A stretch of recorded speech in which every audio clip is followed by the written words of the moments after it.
What's going on, guys? Welcome back to another video. Today I want to talk a little bit about a cable that I picked up for the Sega Dreamcast. Now, if you've been a viewer for this channel for a while, you probably already know this, but Sega Dreamcast is actually one of my favorite consoles of all time. So I've been trying to go back and relive some old Dreamcast memories by, maybe sharing some live streams with you guys, capturing some footage, talking about games on the Dreamcast. So I ended up picking up this, which is an HD cable for the Sega Dreamcast made by Hyperkin. Now, I wanted to share some thoughts and opinions with you guys because there are some pros of this cable and there are also some cons of this cable. So first things first, everything that I'm going to talk about is strictly my experience with this cable. So, your opinion and experience may vary from mine. I just want to throw that out there. So I will say that when you get the cable, this is what you get in the box. So it is a 7-foot long cable, which is, I feel, is a pretty good length. It does have this little box on there that has a computer chip which processes the image and outputs it to a 480p image. Ugh, sorry, couldn't speak there for a second. But yeah, so 480p. Now, with that being said, I do want to throw this out there that I personally use an Elgato HD60S for my gaming capture and live streams and things of that nature. So when I tried to use this directly plugged straight into my Elgato, I could not get a signal. So the Elgato HD60S and I want to say the Elgato Pro, which actually goes into your PC, I believe, these capture cards are not going to work with this cable. I believe the only ones that are going to work with this cable are things that are capable of handling a 480p image. I think maybe the Elgato HD can handle that, but don't quote me on that. I am not 100% sure. Now, I will show you guys a little workaround for what I did, and what I ended up doing was taking an HD converter. So I use this HD converter most of the time to capture composite to HD picture, which definitely is not a good output. So that is one of the main reasons why I ended up picking up this cable, is because I just cannot stand the way that composite to HD looks. It just looks terrible. It just makes me not want to stream that, makes me not want to capture any of that footage. And it just really is not a good look for the Sega Dreamcast because it has aged a little bit, but it's not one of the most terrible looking consoles, but I do want the highest quality picture coming out of that game capture when I'm trying to do it. So what I did was I took an HD converter that I had, which had an HDMI input on it, and I plugged this in, and that got the image to actually show up on my Elgato because it was actually outputting it to 720p or 1080p, whichever one I set it to. It did not upscale that image from this cable, so don't think that like if you take this cable and plug it into an HD converter, it's gonna somehow upscale that image. It did allow me to capture footage though.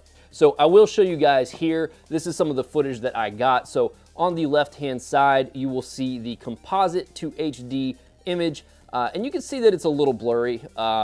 If you pay attention to the stars on the back of the wall, right now we're playing Toy Story 2, you can see a little bit better, and I will kind of show a still shot here so you guys can actually see a little bit better. But if you focus on the stars on the wall, you can see the blurriness of the composite to HD image there, and then you can also see the HD cable, and neither one really looks great, but it was, doing a little bit of a cleanup compared to what I was capturing before with the composite cable.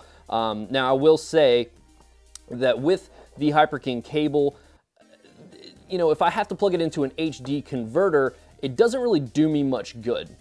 But with that being said, those are my opinions on just the simple fact that if you're trying to use this cable for a live stream or capturing footage or anything of that nature.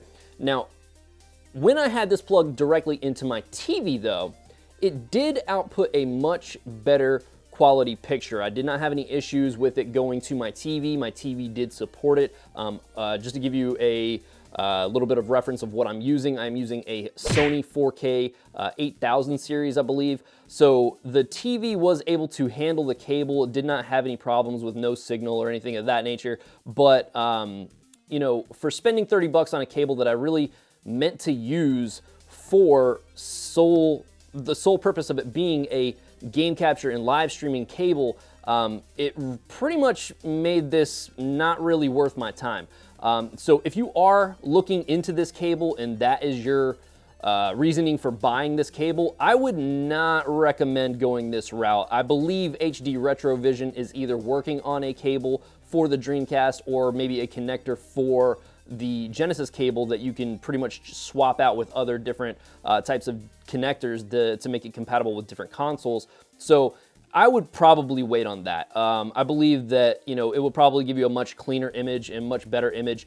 But you know, if you are looking for a cheap cable, this cable ran me 30 bucks. It's not that, you know, a big price tag in my opinion. I've bought regular HD cables that cost me 30 bucks. And, you know, if this is what you want, you're just strictly playing from your Dreamcast to your TV, which, you know, a lot of you are probably just gonna use it for that sole purpose. It did output quite a good image.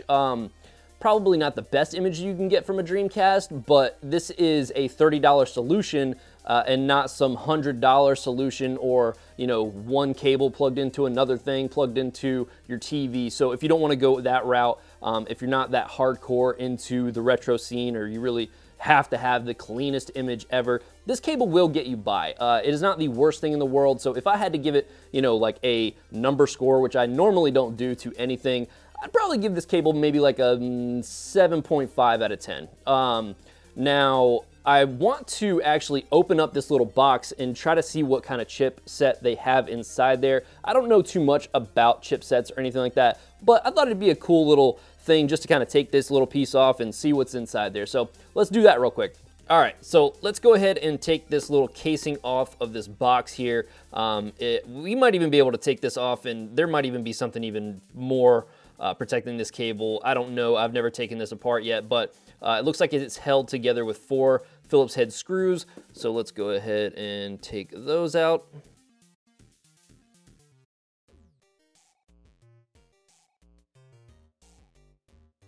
All right, so I have unscrewed these screws and let's see what is inside.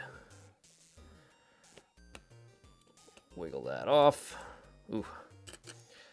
All right, so, you know, I don't really know what's going on here. Doesn't look like there's a lot going on. I mean, you can see the wiring all here. Let's take this out. Can we even get this little guy out of here? Let's see what's on the other side there. Ah, there we go. So that the underside there looks like where all the magic is happening. So I don't really know much about chips or anything like that. So if you know what is going on here and you know what these chips are, I'd love to hear from you guys. Let me know in the comments section how you think this guy is working. I know this is an LED, haha, but yeah, I mean, there's the insides there. Maybe you guys can figure that out and drop it in the comments so, you know, maybe somebody else who's looking to purchase this knows a little bit more specifically of what this is going on here and how it works. Yeah, but let's put this back together.